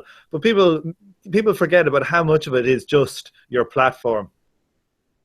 Hearn was a small promoter until he got that monopoly, you know, and he can get that position of power, you know. So that's a big thing. I think for fighters like, for some, you know, I had some like Twitter conversation with some guy. I didn't know whether he's trolling me or not, if he's listening for a while. But, you know, I think for a lot of fighters, Frank maybe not be as good at doing that promoting in the modern era, but I think he's a much better developer of a talent. So if you look at how he develops, say, someone like Billy Joe Saunders, do I think Eddie Hearn would have developed him as well? I don't think so. I think Frank is really good at pacing and pushing a guy when he needs the next fight, and, you know, developing a guy, particularly guys that mightn't maybe set the world on fire at the start, and develop them. Again, mate, it's going again quite badly. Jesus. Yeah. We'll try and come back to you in a minute, mate. We'll try and come back to you. Paul, Jet, I didn't do a video on the Nick Blackwell news, and the reason I didn't do a video on it is because I don't do videos on things unless I think there's something constructive that I can add to the conversation. And unfortunately, on this story, I don't think there's anything that I can really throw into the mix that hasn't been discussed before. But do either of you have anything to say on that particular topic? Well, I mean, personally, I just think whoever is fucking standing around while Nick Blackwell gets back into a ring, and whoever is on the other side of the ring saying, "Yeah, okay, I'll punch you in the fucking head again," like, I don't know what people are fucking thinking, to be honest. I really don't. I just think it's shocking. I think it's shocking. I mean, like, is there no health and safety coming in here? I mean, like, if I was the owner of a gym, I might be a little bit wary about having a guy that has been told he can never box again, who has just recovered from a bleed on the brain and stopped breathing in the ambulance and this, that, and the other. Just let him in the ring and let him start getting punched by another professional boxer again. I mean, I just think it's fucking ridiculous. It's bizarre. It's bizarre. I mean, I don't actually know the circumstances, so I don't know which gym he was in. I don't know who it was he was sparring. You know, I don't know what the full story is. I think details seem to be pretty scant at this point, but yeah, it would not be a pleasant story if it came out that he was in a serious boxing gym having a serious spar with a serious boxer. I mean, that would be a very bad look, wouldn't it? Yeah, well, I think it's probably understandable that the details are scant, but certainly, you know, a gym with a ring in it is serious enough, and clearly is serious enough to where they were obviously landing on him to the point where he's back in hospital. I just think it's terrible myself. Yeah, really, really is. I think that's fair commentary, Paul. Jet or potentially Tom, anything you guys keen to add to that topic? No, kind of just touching on what Paul said. I mean, very, very disappointing. You know, there was a boxing sort of analyst. I can't remember who it was, but they said, fair enough if Nick Blackwell got in the ring and he had a sort of spar with someone in his gym that he knew to the body. And I would have said, fair enough, I can understand someone he knew. But even then, you're still a bit skeptical. But to the head, when he's had a bleed on the brain, that's very, very disappointing. I mean, you know, whoever's kind of time, they really should look at themselves in, you know, a lesser light, because, you know, you don't want boxers, you know, what he suffered is pretty bad. Mike Towell's obviously passed away sadly, and you know, there's other people. Pritchard Colon is still in a coma a year on from his, you know, his fight. So there's people out there trying to raise awareness. Jose Pedraza's actually tried to raise awareness for the situation that Curlin's still in, that sort of stuff. Boxing is a tough sport. You don't want to see people take this sort of abuse. I know Blackwell's missing the sport, but there's got to come a time where someone's got to step in and go, you know what, Nick, enough is enough. You can't do this. I know how much you love it, but you can't do it anymore. You got to focus either on becoming a trainer or something, or you got to focus on something else, or creating your own gym or whatever, because it's a bit too much going through this and seeing this in the news, and it becomes a bigger issue and raises awareness to a lot of different other things in the sport as well. So you just don't want that happen to someone's health at the end of the day. 100%. That's the most important thing. Blackwell's clearly a tough guy. He's been in this position before, unfortunately, and he's got through that and made a very, very good recovery. Hopefully this time it's going to be a similar end resolution. He's a popular guy within the sport, and he's not. I've met Nick Blackwell a few times, and he's a clever guy. He speaks very well. He's very well presented. He's got other skills. He's a guy who, for me, could go on, and he's still very young. He could go on and do other things in life. And I hope that he's able to make a full recovery and then is able to go on and do those other things in life. It's a very, very sad story, this one. Anyway, let's move it on. Let's try and talk about something slightly more positive. We, of course, have got some boxing next week. Now, it's certainly not the pick of the boxing action. We don't have a Ward Kovalev fight this week. We don't have a Cleverly Bramer fight this week. Not one of them matchups. But we do have some good fights. So the ones I've written down: Denis Lebedev versus Gassiev. Billy Joe Saunders fighting. I think he might actually be fighting on Friday night, perhaps, or maybe it's Saturday.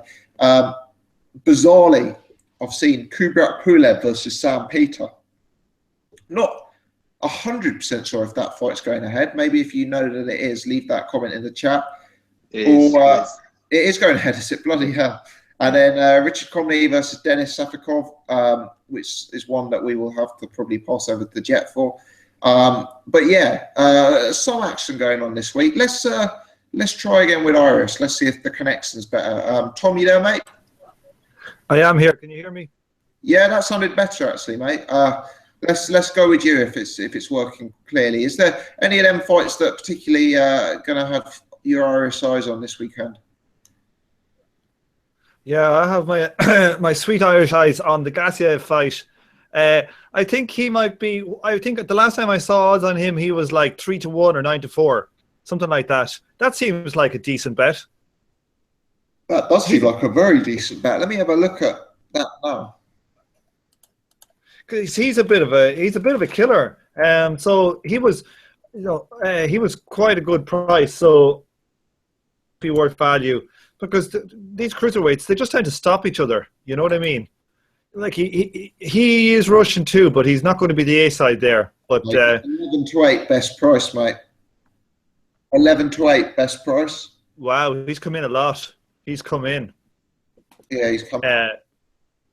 So yeah, that's not a good price, but well, it might even still be a good price. Lebedev is getting on, but there's very little on. Who's the other ones that you mentioned? So well, let's talk about the most bizarre fight of the week: Samuel Peter versus Kubrat Pulev. Let's watch that. Best price available: Kubrat Pulev 1-25, but you can get 11-1 on Sam Peter. No, I wouldn't take it. No, he is so... Neither would I. When Sam Peter was fast, he was still slow.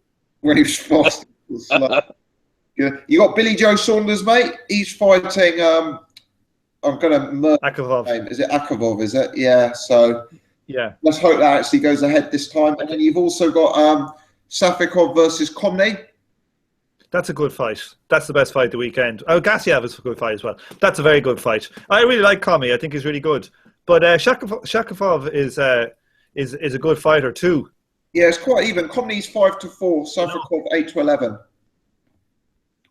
8-11. Oh, so Shakov's favourite. Wow. Yeah, but I suppose Komni, but yeah, because Comey has got good power and he's got a better reach, I think, than Shakovov. But if I'm pronouncing his name right, but he's quite all action. That's bound to be a good fight. That is bound to be a good fight.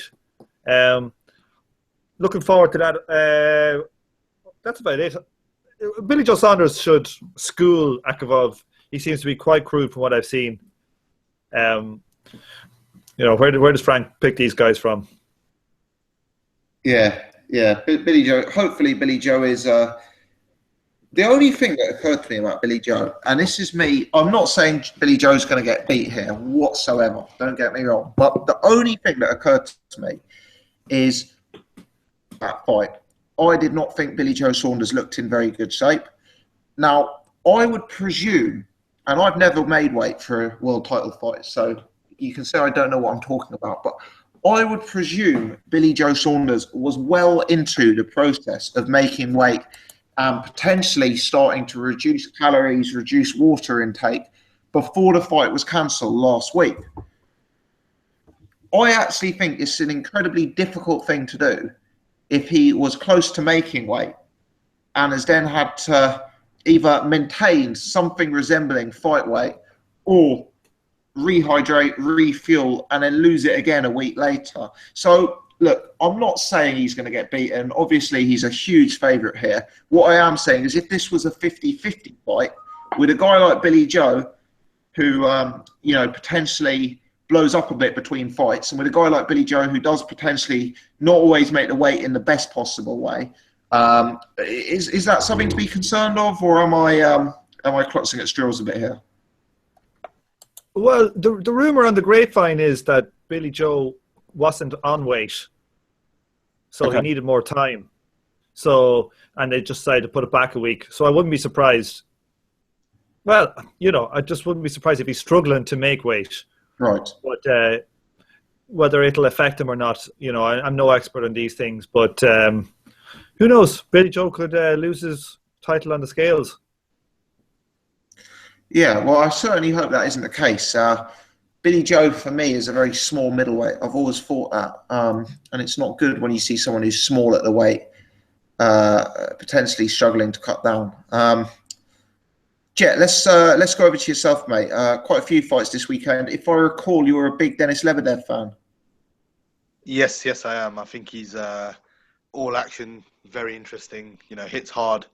A bit small for cruiser, but I think he'll do a number on Gassiev. I think Gassiev's a decent fighter, big puncher, but I think fundamentally he's a bit basic. I think Lebedev's just got a bit more strings to his bow, so to speak. So I think he'll win that fight. I don't know if it will go to distance, but it could very well go late into the fight. Let's put it that way. And one guy stops the other, but I think Lebedev will win that fight. A few other fights. Tevin Farmer's actually fighting. I don't know if you know Tevin Farmer. He trains with Jason Sosa. He's a super featherweight world prospect. So he's fighting on the Friday. Richard Comey is actually fighting on the Friday as well versus Denis Shavkov. That's a very good fight. Probably one of the best fights of the weekend. So I think Comey will probably win that fight. But might get robbed. It's going to be in Russia. So high possibility you might get robbed in that fight. Pulev wins that fight easy against Sam Peter. Fagan Boots is actually fighting this weekend as well on Saturday. He should win that fight.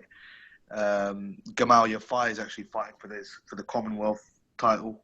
He's defending his Commonwealth belt, so he should win that fight. And Roman Martinez, who got KO'd by Lomachenko's, coming back at lightweight, so he'll be fighting on a Saturday. He should win a pretty routine win as well. Troyanovsky's actually fighting as well against some random guy, but he should win that fight on the undercard of Gassiev, Lebedev, and there's another fight as well actually on that card. That card's pretty decent actually, to be fair. It's got some good names. Kudryashov is on the card. Vlasov versus Chakiev is on the fight as well. Sorry, on the card as well. It's not a bad card actually at all. I think I'm the only one who's quite excited for the freak show that is Pulev versus Peter. I think you are, man. You're waiting to see an aging Sam Peter versus a old man-looking Pulev. He looks like an old man. So Here's a conspiracy theory for you. What is Irish Tom going to say when he is asked to pay $19.95 for a Joshua Peter pay-per-view in 2017? Kubrat Pulev, highly ranked by the IBF, suffers a freak loss by getting struck by lightning to Sam Peter, who then takes Pulev's place in the IBF rankings, and Joshua is forced to fight him due to a mandatory. Oh, could you imagine that? Could you imagine that? Jesus Christ! That I think Eddie Hearn would drop his belt. I don't mean AJ would drop his belt because he's too much of a threat. What you would see endless footage of Sam Peter dropping Vladimir Klitschko, and I'm telling you, power is the last thing to go. Peter, I've seen enough of that. Yeah. the battle of Nigeria. What do you call it? You know, because Femi or AJ is from Nigeria as well, isn't he? What do you call it? Like that was a bit of a Freudian slip there, saying Eddie Hearn dropped his belt. I think that's what he does with AJ most mornings when they meet each other. What do you reckon? Yeah. Yeah. Okay. Where's the mute button? Paul. Your take on this weekend's fights, mate? Yeah. Yes, let's move on swiftly. I'm looking forward to the Gassiev Lebedev fight. I've got to disagree with Jet. I think Gassiev's going to win that fight. I think Lebedev's getting on a bit, and Gassiev's decent, man. He absolutely destroyed Shimmer in his last fight. It was one of the best knockouts I've seen in quite a while, and I think he's got a bit more to his game than people think. People think he's just a knockout artist. I think he's got a bit more to his game than a lot of people give him credit for. Trained by Abel Sanchez as well. I don't know why I said Sanchez then. I don't know why my mouth failed to wrap itself around the word Sanchez there. What are the other fights that's on? Sorry. So the ones I'd written down: Lebedev, Gassiev, which you've obviously mentioned, Billy Joe Saunders versus Akovov, Pulev versus Sam Peter, and Safikov versus Komny. Oh yeah. Well, I mean, Billy Joe. I mean, I kind of get the feel. I also heard what Tom said about Billy Joe was failing to make weight. I wouldn't be surprised if that's the reason it's been put back a week, and the given excuses were really just a way to put it off a week. Kubrat Pulev, since that last fight against Chisora, I've got limited interest. He's just he does seem like an old man. The Chisora fight was just fucking snooze fest of the year. Commy's a good fight. Who's the guy he's fighting? Shafikov. Safikov, yeah. Yeah, I got to be honest. I don't know if I've seen him before. Is he decent? He fought. He fought Rances Bartholomew. Oh no, yeah.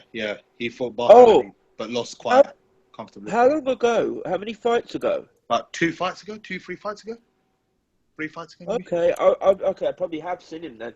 It was a good fight, Paul. It went the distance and it went on points. It was pretty close. Yeah. Okay. It sounds like that's a good fight then. Commy's good. Like, Safikov's the favourite, Paul. Yeah. Yeah. I mean, obviously, if he's been in a close one with Bartholomew, I mean, Bartholomew's highly rated in that division, so that's probably why he's the favourite. Who was the? Oh my God, you guys are gonna have to forgive me. My memory's terrible. Comey was in a fight just. Robert Easter. Robert Easter Jr. That was it. Yeah. He gave a good account of himself Very as well in that fight. So yeah, I'm looking forward to that one. Some decent fights. I mean, I'm not the kind of. I think a lot of people kind of only look for the sort of big names coming up. I just like if there's an in any way sort of competitive fight or a fight with somebody that's decent, I get excited for them just the same, whether they're big names or not. So yeah, I'm looking forward to the fights, and we'll see. I think Gassiev. I think we could have a new cruiserweight champion when we reconvene next week, but we'll see. Jet might be right. Lads, you can get 5-2 on Gassiev by KO. I think that's a good bet. That's pretty decent actually. Lebedev's quite small out of the weight, so yeah. I mean, And he probably real substantially older as well. Fucking one punch knockout power Gassiev has. And he is the B-side, so if he's going to win, it's going to be KO he's going to be winning on, you know? Yeah, which you'll know. Where is it? It's in Russia. It's in Russia.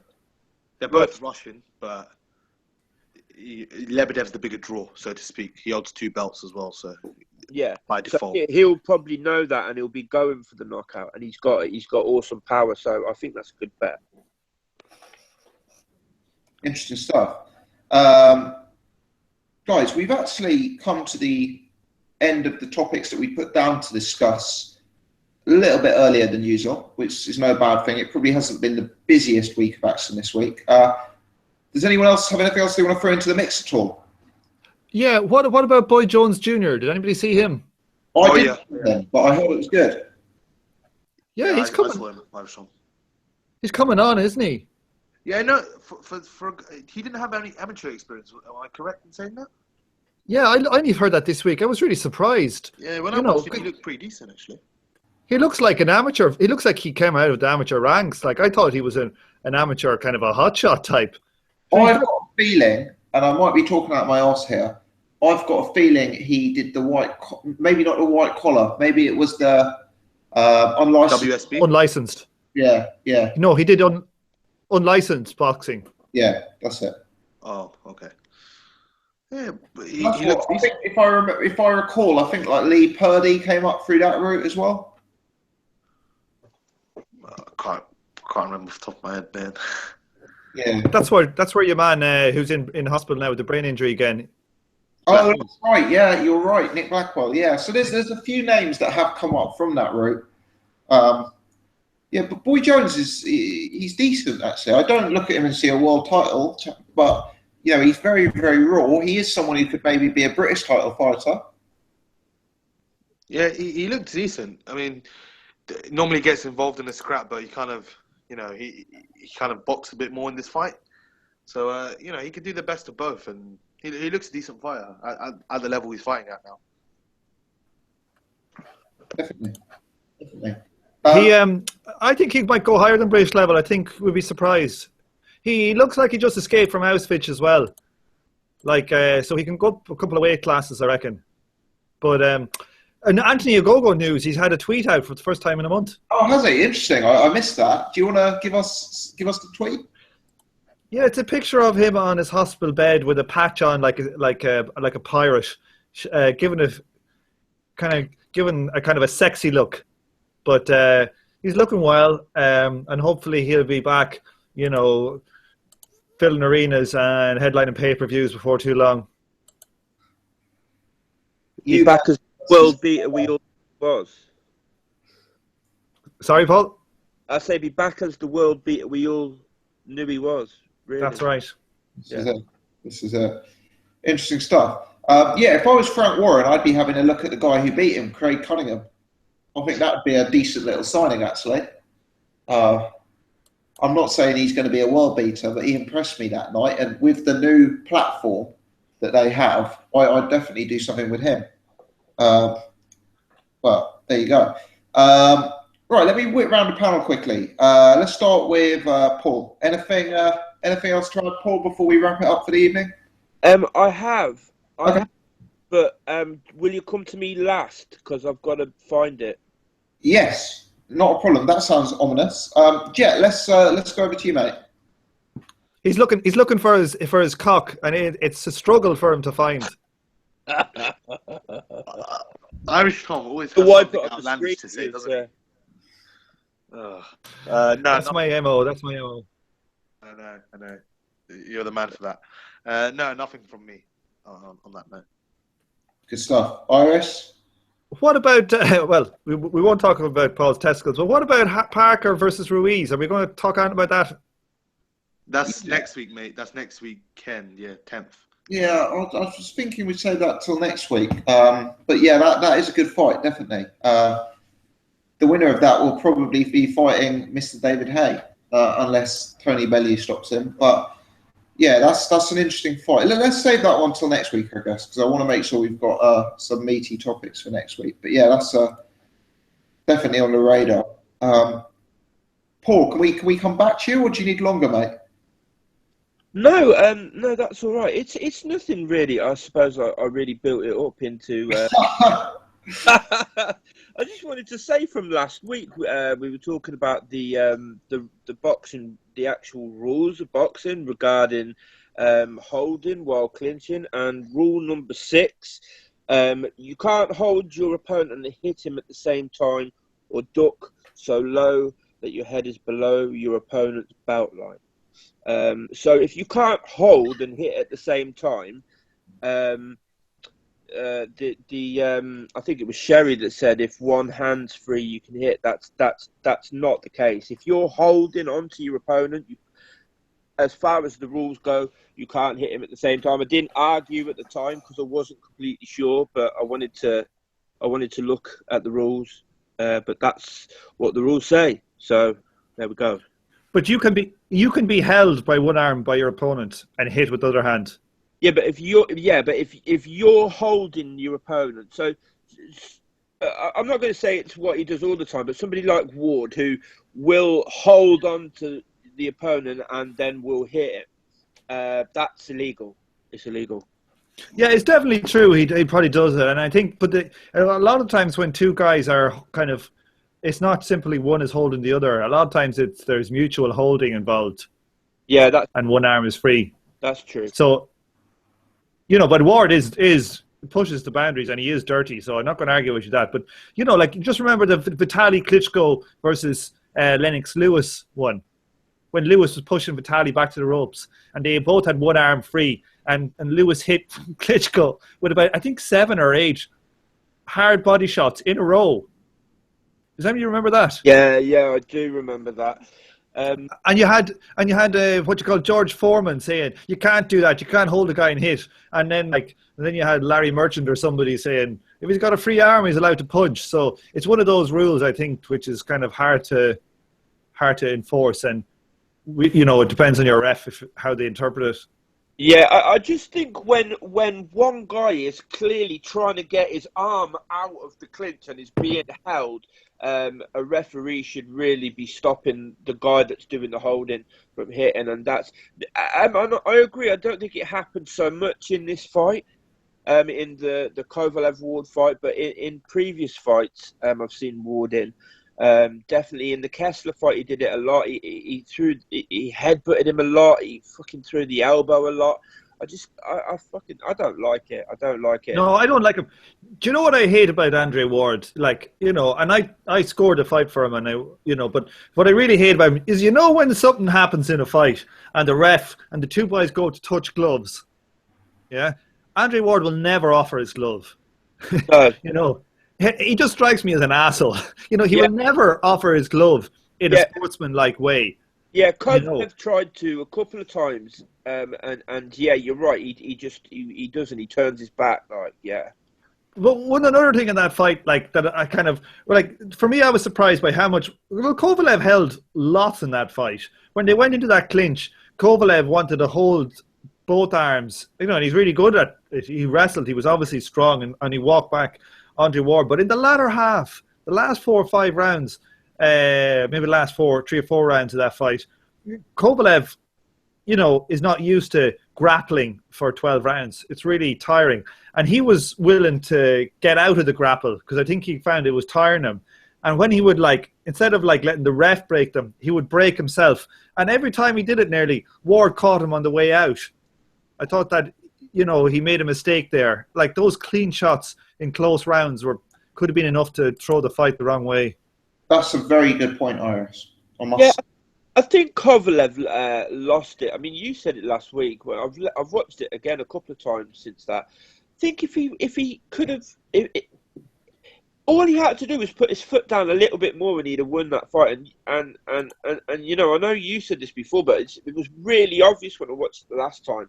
And I've had a bit of back and forth with people that also kind of thought Kovalev won the fight, but saying that it was a robbery. It was like Kovalev won 9 or 10 of them rounds. I didn't see that. I've got to be honest. I did think Kovalev won the fight, but I didn't. That's not a robbery. I can't see a way in which you could call that a robbery. I just can't. Yeah, I think that's a fair point. It's obviously a divisive fight, and it sounds like we're more likely to see it again than not. So I don't think anyone would complain, despite the nature of the first fight. I think if it's still the top pound for pound fight available in boxing, I still think it's there. So certainly one that I'd watch again, 100%. Well, according to Kathy Duver, unless they agree for it to not be an immediate rematch, it will be an immediate rematch. So it does certainly look like we'll get to see it again. So good stuff. We'll see, Paul. Because Andre Ward has got all the belts now, and the split I think was 5 million to 2 million for that fight. And we'll see now. Andre Ward's got all the belts. He offered, I think, Brand 3% of the last fight. Let's see now when he's got all the belts now. Let's see what he offers in the negotiations. Will he offer him 10% instead of 25% or whatever? Yeah. So we'll see. Andre Ward will be a total asshole. He'll offer him fucking 300 grand or something to fight him in the rematch. And Andre Ward will make $10 million. We know what's going to happen. Yeah, because it'll be if it goes to purse bids, it'll be a small amount Kovalev gets anyway. So with that in mind, he's bound to be an arsehole about it, isn't he? I mean, he's an arsehole anyway. But I read that, and this is what I'm about to say is by no means factual, but I read that prior to the Andre Ward fight, Kovalev hadn't actually earned enough money from boxing to be considered set up for life, which is crazy if you consider his position within the sport and some of the big fights he's made. But I think I read for the Bernard Hopkins fight, he got $500,000. There was obviously tax to pay on that, trainers' fees, management fees, etc. And what he was actually left with off the back of it, don't get me wrong, it's more than the average man earns, but it's not enough that you can retire at 35 and sail off into the sunset, So I guess of this fight, he has had a $2 million, that's not a huge amount of money in the context of big pay-per-view fights, but that is a life-changing sum of money, I guess. Yeah, and I suppose it depends on what they do with it. A lot of these boxers, I mean, I know some of them are still into partying and everything, but a lot of them they don't have that party life, and they don't have that sort of a lot of them are quite sensible. I know a lot of them are fucking idiots with their money as well, but if you're sensible with I mean, just a few fights at $500,000 or 300,000, and then you get £1 million fight or whatever. If you're careful with your money, you could easily set yourself up for life on that money. Absolutely. So, yeah, at least Kovalev's now in a position where he's in that comfort zone. So yeah, but you're right. It'll be interesting to see how the splits break down next time round. But guys, we'll call it a night there if that's okay. I've actually bizarrely got to take a phone call from work after this, which is hilarious. But there you go. No rest for the wicked. That's what happens. That's what happens, gossip, when you work as a pimp. That's if only, The man. man himself. Smack the bitch up. Smack her up. Thought them out, Goss. Steady on, Paul. Steady on. I'm gonna no comment everything. As I've said to everyone who's asked me since I've started this channel, I am a hitman, so I can't talk about my work, or else the feds will be onto me. But yeah, let me bring it to a close there. So thanks to Paul, to Tom, to Jet for giving up their Wednesday evenings. I've enjoyed it. Thanks to everyone in the chat. We peaked at 101 people watching tonight, so some decent numbers. Thanks to everyone who's commented in the chat. Thanks to everyone who's tuned in. I'm gonna call it a day there, but if you've enjoyed it, please hit the thumbs up button. Please subscribe to my channel. Please also subscribe to Jet's channel, which is Boxing Discussions. But yeah, appreciate it, guys. Have a good evening, everyone, and I'll look forward to catching up with everyone soon. See you later. Take care, guys. Cheers, guys.